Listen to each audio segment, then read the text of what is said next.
에스겔서는 그 예언서의 기록자 혹은 선포자인 에스겔 예언자의 이름을 따라 책명이 정해졌습니다.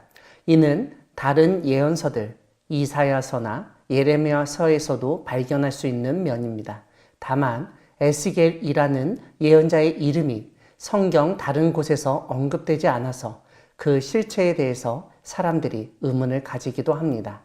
역대상에서는 여헤스겔이라는 이름이 나타나는데 한글 성경에서 에스겔이라고 부르는 이름의 원래 히브리어와 동일한 단어입니다.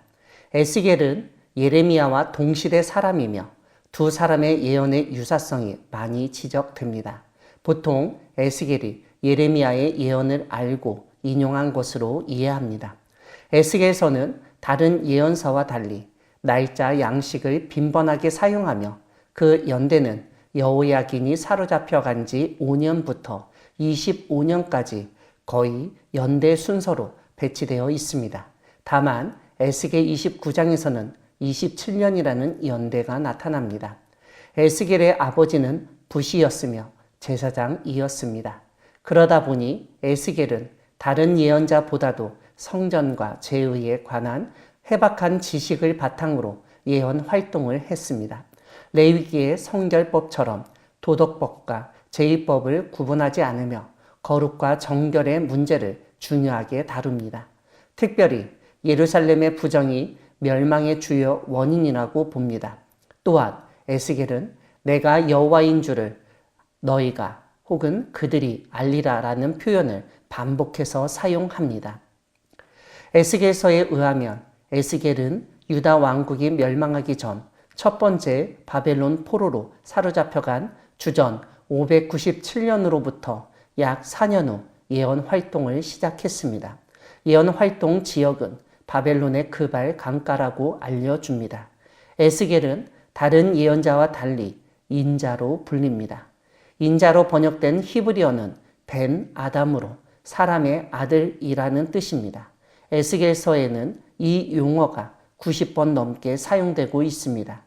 하나님은 위험을 경고하는 파수꾼으로 에스겔을 임명하셨습니다. 에스겔서는 하나님은 우주적이시며 또한 초월적 존재라는 사실을 에스겔의 환상을 통해 잘 보여줍니다. 에스겔의 시대는 예루살렘 성전이 없었기 때문에 하나님의 초월성을 강조하며 하나님의 임재를 하나님의 영광으로 설명합니다. 하나님의 영광이 예루살렘 성전에서 떠나기도 하고 다시 돌아오기도 하는 것으로 묘사합니다. 에스겔은 환상을 많이 본 예언자였습니다. 유명한 4가지 환상 이야기는 움직이는 빛난 보좌, 예루살렘의 우상 숭배, 계곡의 마른 뼈, 새 예루살렘입니다. 예루살렘에서 본 역겨운 우상 숭배의 환상은 성전에 닥친 대참사를 설명하기 위한 것으로 이해됩니다. 우상을 사방벽에 그리고 분향하는 것, 단무스를 위해 우는 것, 태양 숭배 등이 묘사됩니다. 새 예루살렘 환상은 에스겔 8장부터 11장까지의 우상 숭배 환상의 결론으로 볼 수 있습니다.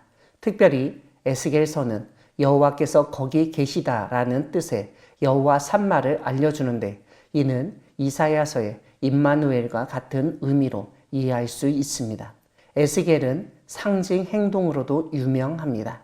4장에서는 에스겔이 도성의 모형을 에워싸서 포위당하는 상태를 보여줍니다. 다음으로 왼쪽으로 누워 390일 동안 이스라엘의 죄를 지며 오른쪽으로 누워 40일 동안 유다의 죄를 집니다. 또한 인분을 연료로 써서 떡을 굽습니다.